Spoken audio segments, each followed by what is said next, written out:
Hi, I'm Rory Green of XR Today, bringing you the latest news in the AR/VR MR space.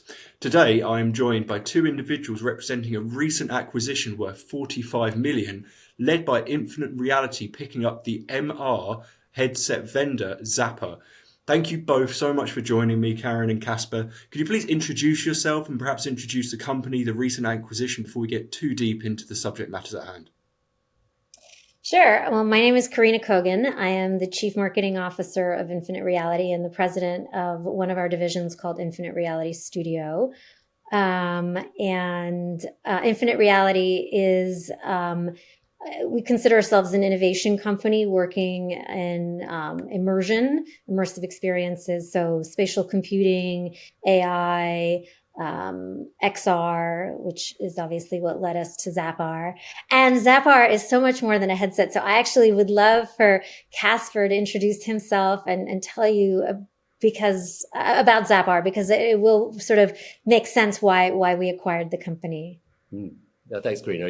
Yeah, so my name's Caspar Thykier. I'm the CEO and co-founder of Zappar, and transitioning into being the president of the Infinite Reality Immersive Lab and overseeing Zapvision and Zapbox. So what is Zappar? Karina's entirely right. We're more than, I guess, just a mixed reality headset. Zappar's mission over the last 13 years has been all about how we can use computer vision technology to enhance the human experience. And whether that's about how we use immersive technologies to get closer to consumers, or indeed have other benefits within enterprise in terms of how it's used for learning, training and development, for instance, or sales enablement, or indeed how that computer vision can help transform lives in the case of some work that we do around accessibility. So within the sort of Zappar suite of products and services, we do have an internal creative studio that creates content for the brands and businesses we work for. We have a SaaS platform that creates, I guess, XR tools to create these immersive experiences that could be just actually more sort of 3D web experiences, but very much also sort of enhanced AR, MR, VR type experiences. And then we have Zapbox, which is our sort of affordable mixed reality headset, a way to transform and unlock the power of your iPhone for just $99. And then Zapvision is our really, I guess, us taking a stance on how access to information on product packaging specifically should be a basic human right in this day and age, and how we can use computer vision to help do that through an enhancement to QR codes.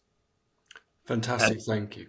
So sorry, and I should say, the great thing about all those pieces is that they actually fit unbelievably neatly, I believe, into the broader family of Infinite Reality products, in trying to make what I believe is going to be the sort of the world's preeminent sort of immersive company, if you like. Really think about how to help businesses take advantage of what is about to happen in this next decade, really, and the way that levels of immersion are going to change the way that brands and businesses approach commerce and approach the way that they think about their sort of digital output and the way they behave with consumers in mind.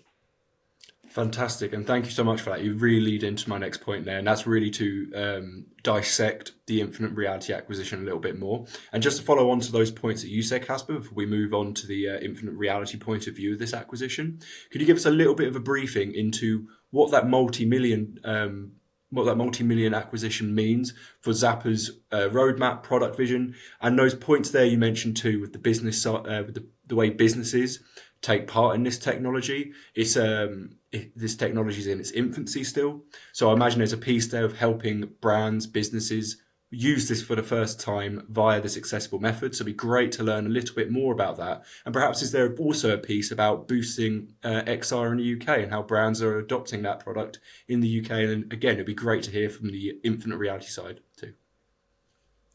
Well, I can certainly start on that. I think what was evident when we sort of started in this arena some 13 years ago was that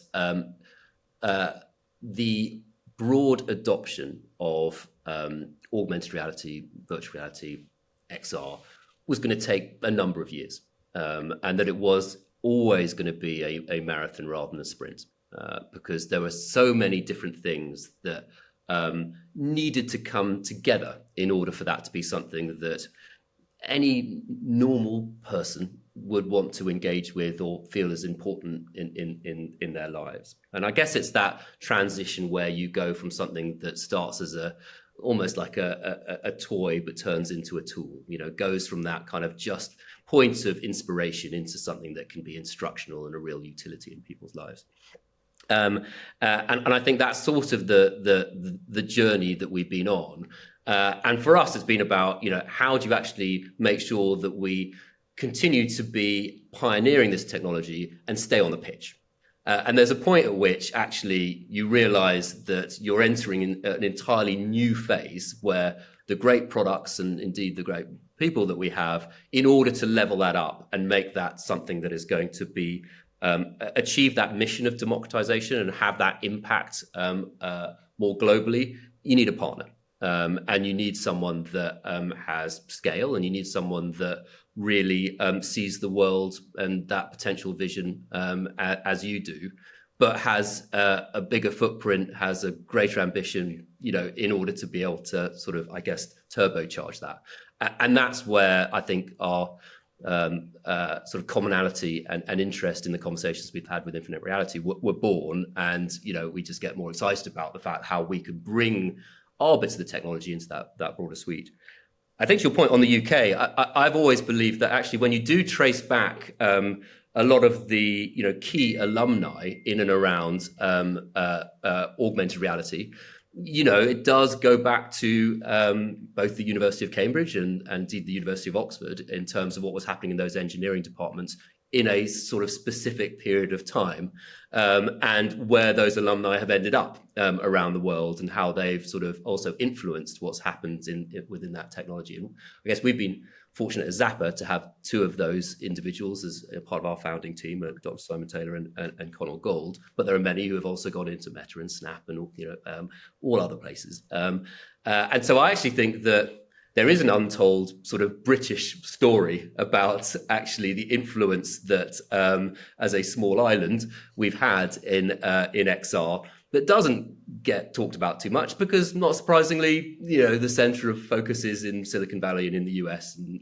rather than over here. So I'm very happy to fly the flag for the UK and have an office in Chiswick, which is definitely not the technological hub that you would associate with this. This is not Silicon Roundabout, unless maybe Shepherd's Bush could be Silicon Bush. I don't know if that's a thing. So yes, no, I think there's plenty of talent in the UK that's going to contribute in this area.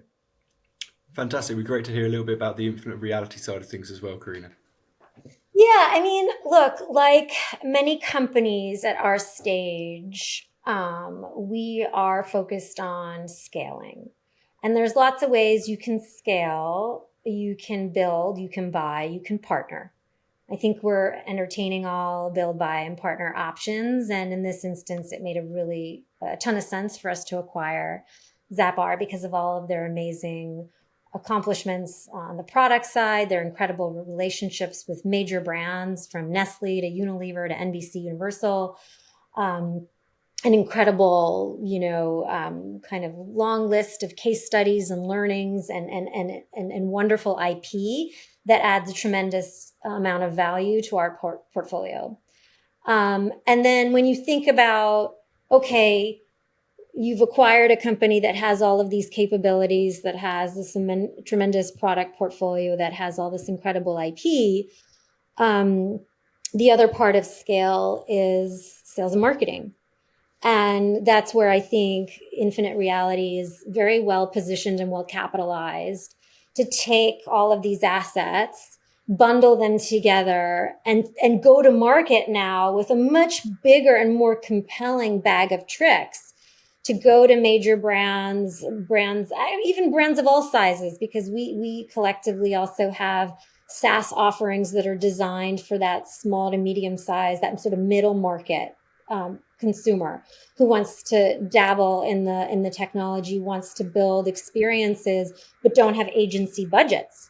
And to Caspar's point, one of the things we're both very eager to do is democratize access to this technology so that it's not only available to the Fortune 500, but it's available to any brand that dares to imagine or reimagine what their digital experiences could look like. And so together with this new, bigger bag of tricks, this incredible portfolio of products, I think we also have a better story to tell in marketing. We have more to sell collectively in from a sales perspective, and it just unlocks a tremendous amount of scale than if we were going it alone. So that's, for us, it's a win-win-win across product, sales, and marketing that we gain through this acquisition. Fantastic. And just keeping with you, Karina, before we move on to Caspar for this last question on accessibility, we're reaching 2025, halfway through the decade and leading into what could easily be an upwards curve in adoption for not just XR, but some of those other points that you mentioned in your portfolio, namely being AI. Could you perhaps give us a little bit of a briefing, a little bit of an idea as to where infinite reality is going to help converge and perhaps help merge those technologies, create new opportunities for these brands and businesses? What will that look like in the next 5 years in terms of an accessibility point of view? You mentioned scaling. How is this going to help both brands and then perhaps end users in other sectors get hands-on with XR, AI, everything in between?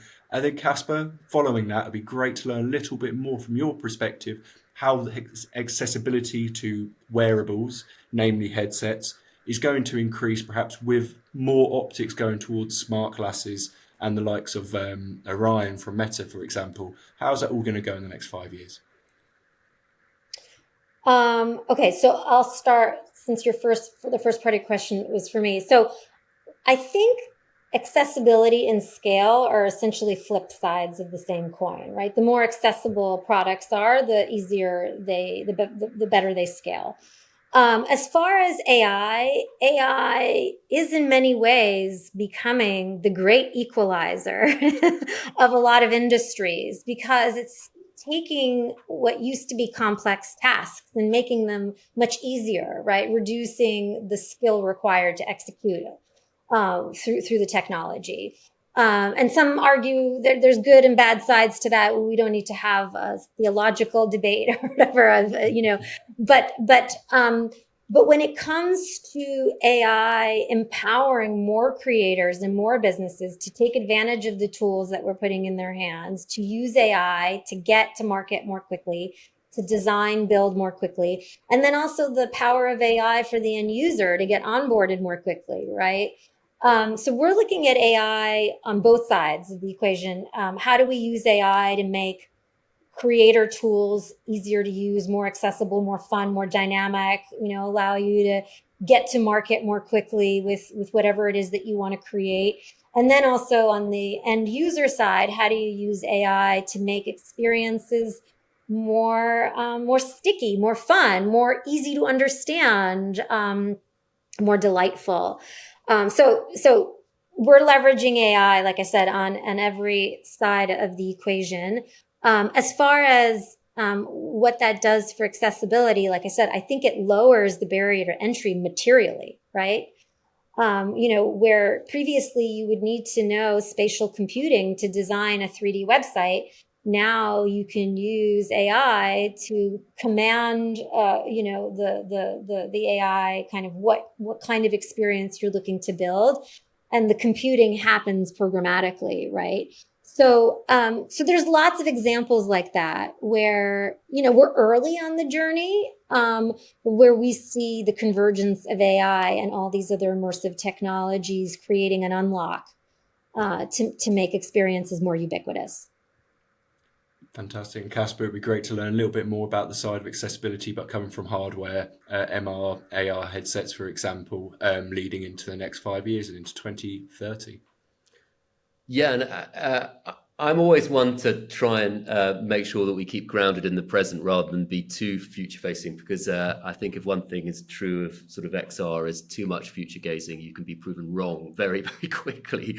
But that said, I mean, you mentioned Orion and Meta's announcement there, and I think by their own admission, this was almost a bit of a sort of a time machine project and product to kind of almost imagine what a perceived future could be for a wearable that is trying to overcome so many different complex issues in terms of the form factor that feels comfortable for anyone to wear, and feels like that you could be in a sort of I guess a social context and that feel appropriate, whilst delivering a level of experience that means that all the promise of everything that is I guess the use of mixed reality through a light pair of glasses that is powered by AI, that has a very simple way for you to kind of use sort of gesture control and finger touch in a way that feels sort of non-invasive and natural to do. It's trying to conquer so many different things, and by all accounts, the fact that they've even managed to get that operational and start thinking about what the UX UI could be like that and develop software around it, that's an amazing thing. That said, I think the other thing we know is that currently it costs $10,000 to make each one. And there are quite a lot of things that now, in understanding this sort of paradigm shift, that they can begin to iterate on and make better. But a lot of things are perhaps going to have to be curtailed in order to get to a price point that is accessible.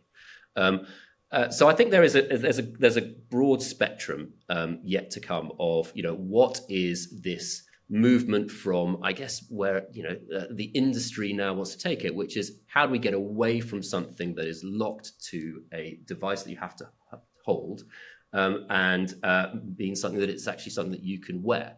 And that is tantalizing. I mean, and so interesting seeing the exploration of this through things like also Apple Vision Pro in terms of creating new types of paradigm for how we use interfaces and, what that might feel like for different types and expression of content. So we're on that journey, and the journey continues. The thing that always worries me is that in always thinking about what's the next big thing, that we never ever focus on what is available now, and it's kind of almost the problem that I think that a lot of AR and VR has always been caught in that we so want to kind of move to the next level that we never make enough of what's technically available already, and there's so much there that we know, sort of empirically from so much work that we've done, is very powerful. It's very powerful in terms of grabbing people's attention. It's very powerful in terms of increasing sort of memory recall and memory encoding. It's very powerful at increased engagement and longer dwell time. These are all things that we know already, but brands aren't necessarily taking full advantage of. And partly because we're always going, oh, but imagine if we could do it with Orion. That'll come, but let's start with Ray-Ban glasses. And that's the other thing. When you talk about accessibility, I always get taken to the other idea of accessibility, which is more about how can we help blind and low vision community have a more equitable experience in a visually dominated world through the use of computer vision. And wasn't it wonderful to see actually the announcement, with Ray-Bans of their partnership with Be My Eyes, who we partner with as well from a different perspective, and what they're beginning to do in terms of bringing some of that technology, including AI, into sort of the better Ray-Ban glasses, and what that means to really open up, a new way of seeing the world, ironically, for that community. So, I think these things are things that are happening now and are genuinely important. But it's great to sort of gaze into the future, but I really wouldn't spend a lot of time there. I would spend so much more time focusing on what can be done right now to help businesses better connect with their audiences. What's so sorry. Did you? I didn't mean to cut you off, but I just want to build on something Caspar is saying, which is also that when you look at certain categories, particularly the video game industry, and you look at the fact that there's, I don't know, close to 4 billion or something people worldwide that play video games, which are technically you would consider immersive experiences. And as far as younger generations are concerned, Gen Z, Gen Alpha, over 90% of them play video games daily, right? Those are spatial immersive experiences that often, by the way, do not require Orion glasses or any other kind of glasses really at all. They require a phone or maybe a console like a PlayStation or something. And when you think about the level of engagement and those experiences have, not to mention the scale, right? When you're talking about 90% of a generation engaging in something every day, like the fact that other industries are just catching on to taking some of those principles, some of those formats, and applying them in other categories is like Caspar's point. It's like, man, we really take our eye off the ball around what is here now, and how much already exists, and how much is ripe for adaption, or translation, or you know what I mean, into other modalities outside of gaming, that could drive potentially a lot of upside. As Caspar noted, like the data on recall, engagement, attention, and other potential business metrics is significant when you apply some of those experiences, right, to commerce or to media, right, etc. So, there's a lot already here. Fantastic, and really well said. So much to take away, so much to learn from those last answers, but from the video as a whole. But for our audiences, because we're gonna have to wrap up now, but for our audiences that want to learn more about what's happening, as you both say today, where's best for them to learn more? Now that the companies are coming together, where's the best place for them to go? A website, social media, etc. Where can our readers head? Well, we encourage everybody, first of all, to grab a Zapbox, which is available for sale on GameStop.com. But as far as keeping updated with company news and updates, we do post updates frequently on theinfinitereality.com, but also we are active on social media, especially on LinkedIn, because we do a lot of programming for the business community. So on LinkedIn, you can follow Infinite Reality Solutions, and obviously Zappar as well. Fantastic, great. Cool. Thank you both so much for your time. Really appreciate that. So much to take away. For our readers, you can get more XR news by subscribing to the XR Today News channel, and by following us on LinkedIn, and by keeping up to date with our website. I've been Rory Green of XR Today. Thank you so much for watching, and thank you both so much for joining and giving me your expertise today.